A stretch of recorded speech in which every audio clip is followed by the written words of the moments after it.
नमस्कार दोस्तों, डंस के जबरदस्त ट्रेलर रिलीज और रसियन को नचाने के बाद खेसारी लाल यादव पहुंचे बाबा के दरबार में हाजिरी लगाने। हालांकि उनका कहना है कि उनके पूरे परिवार ने शिरडी साईं बाबा का दर्शन पहले ही कर लिया है, लेकिन इसका सौभाग्य उन्हें अब प्राप्त हुआ है। आज नए साल की शुरुआत हो रही है और सामान्य साई भक्तों से लेकर कई नेता अभिनेता आज शिरडी साईं बाबा के दर्शन के लिए पहुंच रहे हैं। हमारे साथ जो भोजपुरी के जो शाहरुख खान है, जिनको कहेंगे कि खेसरलाल यादव जी है। आप साई दर्शन के लिए आप यहाँ पहुंचे हैं, क्या भावना है साई के प्रति? देखिए, श्रद्धा है और मन में श्रद्धा है तो इंसान कहीं भी जा सकता है। और मैं पहली बार आया हूँ। ऐसे मेरी फैमिली के सारे लोग आके दर्शन कर चुके हैं, वाइफ मेरी, मम्मी पापा, दोनों बच्चे। तो मेरा कभी ये सौभाग्य नहीं मिला क्योंकि बाबा ने ही बिजी करके रखा है। पर ये जीवन अब जब से उस सवाल है, जब से ये उपलब्धि मिली तब से आदमी काम ही कर रहा है, लोगों का सेवा ही कर रहा हूँ। तो आज ही मेरा सौभाग्य है कि बाबा ने मुझे अवसर प्राप्त दिया कि आप आके दर्शन करो। और जहां तक बात है दंस के ट्रेलर के बाद खेसारी लाल यादव अब अपनी अगली फिल्म की तैयारी में लगे हैं, लेकिन बीच बीच में उनके गाने आज भी लोगों के बीच चर्चा का विषय बने हुए हैं। हाल ही में रिलीज रसियन आएगी गाना, जिसमें अपने एटीट्यूड का प्रदर्शन करते नजर आ रहे हैं। ऐसे गाने का बोल और अंदाज पूरा ही मूड बना देने वाला है। यह 3 मिनट 16 सेकेंड का गाना पूर्ण रूप से रसियन को समर्पित है। मुझे छोड़ के भी वफा जाएगी।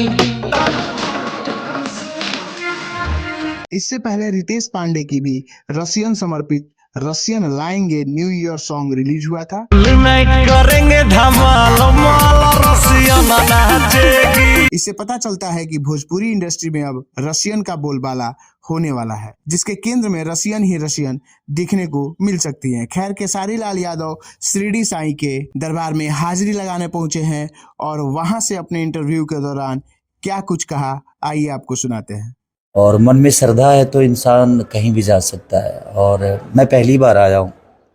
ऐसे मेरी फैमिली के सारे लोग आके दर्शन कर चुके हैं, वाइफ मेरी, मम्मी पापा, दोनों बच्चे। तो मेरा कभी ये सौभाग्य नहीं मिला क्योंकि बाबा ने ही बिजी करके रखा है। पर ये जीवन अब जब से उस सवाल है, जब से ये उपलब्धि मिली तब से आदमी काम ही कर रहा है, लोगों का सेवा ही कर रहा हूँ। तो आज ही मेरा सौभाग्य है कि बाबा ने मुझे अवसर प्राप्त दिया कि आप आके दर्शन करो। और मुझे खुशी हो रही है कि और यहाँ के लोग जितने भी ट्रस्टी हैं, चाहे हमारे मेयर साहब हों, चाहे इनके साथ जुड़े हुए जितने भी लोग हैं, हमारे संजय भी है जो कि हमारे यहाँ के विधायक हैं, तो ये सारे लोग बड़े प्यारे लोग हैं। जब से मैं आया हूँ तब से सब लोग मुझे कब ये फील नहीं होने दिए कि मैं एक स्टार हूँ और ये एक यहाँ के ट्रस्टी हैं। ऐसा आभास हुआ मुझे कि मैं यहाँ का मैं भी इसी घर का और इसी घर का एक सदस्य हूँ, एक बेटा हूँ और एक भाई के लिए सब लोग खड़े रहे, तो उसके लिए दिल से धन्यवाद। और मैं सबसे कहूँगा कि अगर आपके मन में आस्था हो, दुनिया कुछ भी कहे, उस आस्था की तरफ हमेशा आप रहिए। दुनिया का काम है कहना। आप दूसरी तरफ अगर देखेंगे तो साईं बाबा ने जो मंत्र पूरे वर्ल्ड को दिया है कि सबका मालिक एक है, ये मंत्र देने वाले साईं बाबा को कहीं ना कहीं शंकराचार्य हो या यूपी बिहार के जो साधु संत है, वो मूर्तियाँ उनकी निकाली जा रही है, तोड़ी जा रही है, कहीं ना कहीं साईं भक्तों की भावनाओं को रोंदा जा रहा है। क्या लगता है? देखिए, अगर आपके अंदर भावना है ना, तो दुनिया की कोई ताकत उसको तोड़ नहीं सकती है। सबसे पहले तो बात ये है कि अगर हमारा श्रद्धा अगर किसी के प्रति है तो उस श्रद्धा को दुनिया की कोई ताकत नहीं हिला सकती है। और हमें ये कोई थोड़ी बताएगा कि हमें किसकी दर्शन करनी चाहिए और किसकी नहीं करनी चाहिए। हमारा अधिकार हम पे खुद है। और अगर हमें पता है कि आस्था हमारा कहाँ है, कोई ज़रूरी नहीं है कि हम उनको माने, हम उनको माने, हम उनको माने। ये किसी का बस के बात नहीं है कि और किसी पे किसी का जोर किस लिए है। हम कमाते हैं तो खाते हैं, हम मेहनत करते हैं तो दुनिया के दिल में है। और विश्वास जिसका जहाँ है, मुझे लगता है कि उसको वहाँ रहने देना चाहिए। सबके अपने भावना है, सबके अपने विश्वास है, सबके अपने मजहब है, सबके अपने कर्तव्य है।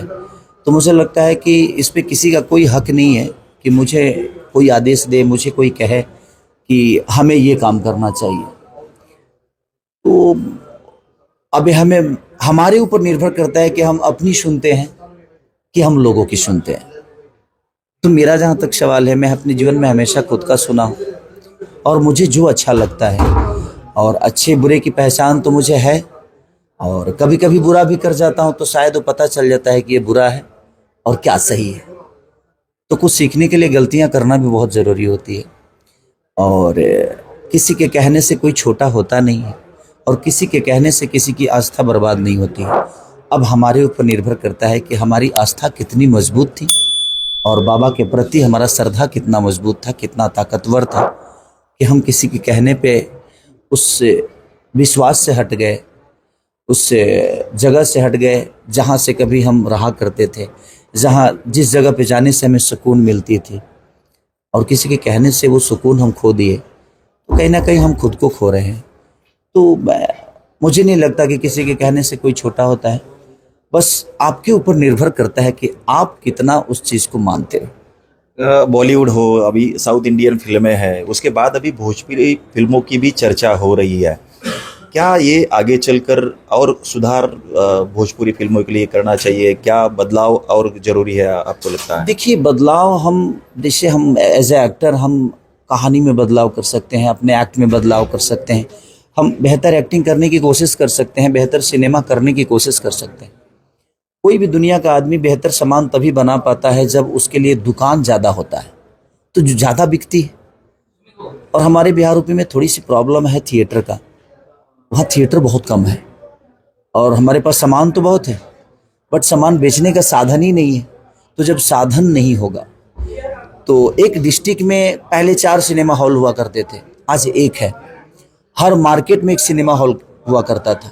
तो कोई 40 किलोमीटर दूर से आकर अब छपरा आना होगा उसको सिनेमा देखने के लिए, तो उसका पूरा दिन खत्म हो जाता है। और पहले हर मार्केट में 1 सिनेमा हॉल हुआ करता था, तो लोग अपने घर से निकलते थे और मार्केट में आके अपना एंटरटेन करके चले जाते थे। बट वो दूरियां इतनी बढ़ गई है ना कि उसके वजह से कहीं ना कहीं रिकवरी का बड़ा प्रॉब्लम हुआ है। तो इस पे सरकार को थोड़ा सा सोचना चाहिए कि उन थिएटरों को सब्सिडी देकर दोबारा उसको चालू करें, ताकि एक उद्योग और बड़ा हो जाए।